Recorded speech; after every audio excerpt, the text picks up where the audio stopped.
భూభారతిలో AI వినియోగించేందుకు సిద్ధమైన సర్కార్ సమస్యలకు పరిష్కార మార్గాలు చూపిస్తుందా? ఫిర్యాదులకు సమాధానం చూపిస్తుందా? గతంలో ధరణి, ఇప్పుడు భూభారతి. మరి ఏఐతో సమస్యలకు చెక్ పెట్టొచ్చా? తెలుసుకుందాం.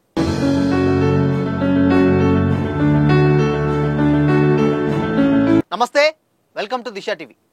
ఒకవేళ భూభారతిలో అప్లై చేసుకోవాలంటే ఇన్ కేస్ ఇప్పుడు మనం మాట్లాడుకున్నట్లుగా ఎలా మరి దీని ప్రాసెస్ ఎలానో తెలుసుకుందామంటే, ఒకవేళ రైతు నాకు పట్టా భూమి ఉంది కానీ అమ్ముకోవడానికి కుదరడం లేదు.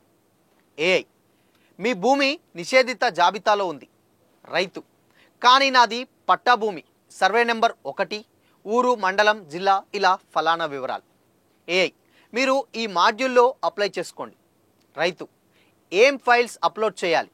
ఏఐ మీ పాస్బుక్, సేల్ డీడ్, మరికొన్ని డాక్యుమెంట్స్, ఇలా ఏదైనా సమస్య ఉంటే అది ఏఐ తెలియజేస్తుంది. ఇలా సామాన్యుల అనుమానాలను క్లియర్ చేసేలా, వారి సమస్యలకు పరిష్కార మార్గాలు చూపేలా భూభారతిలో ఆర్టిఫిషియల్ ఇంటెలిజెన్స్ను ఇంప్లిమెంట్ చేయాలని ప్రభుత్వం భావిస్తున్నది. ఇప్పటి ఆర్ఓఆర్ 2025 చట్టాన్ని ఆమోదించగా అమలుకు సమర్థవంతమైన పటిష్టమైన వ్యవస్థలను ఏర్పాటు చేస్తున్నది. మార్గదర్శకాల రూపకల్పన దాదాపుగా పూర్తి కాగా త్వరలో మంత్రి పొంగులేటి ఆమోదానికి పంపనున్నారు. ఇప్పుడు భూభారతిలో కృత్రిమ మేధాను వినియోగించి రెవెన్యూ, భూ సమస్యల పరిష్కారానికి మార్గాలు చూపేలా ప్రభుత్వం వ్యూహరచన చేస్తున్నది. ఆఫీస్కి వెళ్ళడం, ఎవరినైనా అడిగి మనకున్న డౌట్లని క్లియర్ చేసుకోవడం కామన్. అలాగే హెల్ప్ డెస్క్ల ద్వారా సాయం పొందడం కూడా వీలవుతుంది. అయితే భూ సమస్యల పరిష్కారం, దరఖాస్తుల సమర్పణ వంటి ప్రతి అంశానికి ఆర్టిఫిషియల్ ఇంటెలిజెన్స్ని ప్రవేశపెట్టాలని ప్రభుత్వం భావిస్తుంది. అయితే ప్రస్తుతం ఉన్న ధరణి పోర్టల్ సామాన్యులకు అర్థం కాని విధంగా ఉన్నది. ఏ సమస్య వస్తే ఏ మాడ్యూల్లో అప్లై చేసుకోవాలో కనిపెట్టడం కష్టంగా మారింది. ఒక సమస్య పరిష్కారానికి 4-5 సార్లు అప్లికేషన్ చేసి ప్రతిసారి 1000 రూపాయల వరకు ఫీజు చెల్లించాల్సి వస్తుంది. అందుకే భూభారతి వెబ్ పోర్టల్ను యూజర్ ఫ్రెండ్లీగా రూపొందించాలని ప్రభుత్వం భావిస్తున్నది. సామాన్య రైతులు, భూ హక్కుదారుడికి ఎలాంటి డౌట్ వచ్చినా వెంటనే ఆ డౌట్ని క్లియర్ చేసేలా భూభారతిలో ఆర్టిఫిషియల్ ఇంటెలిజెన్స్ను ఇంటిగ్రేట్ చేయాలని నిర్ణయించారు. సమస్య ఏమిటి, దానికి పరిష్కారం ఎలా అనే విషయాన్ని ఏఐ ద్వారా సమాచారం ఇస్తారు. ఏ సమస్య తలెత్తినా దానికి ఎలా అప్లై చేసుకోవాలి, ఏమేం డాక్యుమెంట్స్ అప్లోడ్ చేయాలి అనే వివరాలు తెలియజేసేలా ఉంటుంది. భూమి హక్కులు, టైటిల్, పాస్బుక్స్, పహానీ వంటి అనేక సమస్యల పరిష్కారానికి యూజర్ ఫ్రెండ్లీగా సామాన్యులకు అర్థమయ్యేలా తీసుకురావాలని అనుకుంటున్నారు. కాగా కొత్త పోర్టల్లో ప్రవేశపెట్టే ఆర్టిఫిషియల్ ఇంటెలిజెన్స్కు అవసరమైన డేటాబేస్ను భూభారత్ చట్టం అంటే ఆర్ఓఆర్ చట్టం 2025 నుంచే తయారు చేయనున్నారు. ఈ చట్టం అమలు చేసేటప్పుడు తలెత్తే ప్రతి డౌట్ సొల్యూషన్ వైపు ఉంటుంది.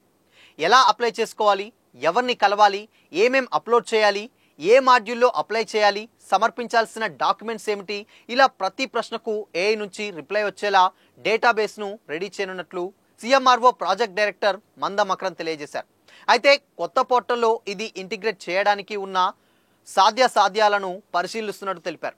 కొత్త పోర్టల్ను భవిష్యత్ అవసరాలకు తగ్గట్టుగా రూపొందించే క్రమంలో ఏఐని అమలు చేసే టెక్నికల్ సపోర్ట్ ఉంటుందని అభిప్రాయపడ్డారు. ప్రస్తుత అవసరాలకు ధరణి పోర్టల్ ఏ మాత్రం సరిపోదని గుర్తించారు. 5-6 మాడ్యూల్లో మొదలుపెట్టిన పోర్టల్కి 35 వరకు పెరిగింది. అవసరానికి మించిన టేబుల్స్ ఉన్నాయి. 500 టేబుల్స్తో సరిపోయే స్థానంలో 4500 వరకు వేశారు. డేటాబేస్ ప్రొసీడింగ్స్ను 7 నుంచి 8000 వరకు పెంచారు. 3 లక్షల కోడింగ్ లైన్స్ అనుకున్న చోట 30 లక్షలు వినియోగించారు. డేటా సామర్థ్యం కంటే సాఫ్ట్వేర్ ఓవర్లోడ్ అయింది. దీంతో అనవసరపు డేటా పేరుకుపోయి పోర్టల్ స్లో అయింది. ఈ క్రమంలోనే సరికొత్త మార్గాలను ప్రవేశపెట్టడానికి కుదిరే ఛాన్స్ లేదు. దాంతో సిఎంఆర్ఓ ప్రాజెక్ట్ డైరెక్టర్ మంద మకరంద నేతృత్వంలో టెక్నికల్ టీంను సుదీర్ఘంగా కృషి చేశారు. ఇప్పుడిప్పుడే పోర్టల్ గాడిలో పడింది. అయితే ఇప్పుడున్న ధరణి పోర్టల్ను లిమిటేషన్స్ ఉన్నాయి. అందుకు ప్రస్తుతం ఏఐ వంటి విధానాలను ఇంటిగ్రేట్ చేసేందుకు టెక్నికల్గా అడ్డొస్తుందని అధికారులు చెప్తున్నారు. మొత్తంగా ఏదేమైనా ఏఐ వస్తే ఎంతో కొంత రైతులకు కాస్త ఇబ్బంది ఉండదనే చెప్పొచ్చు.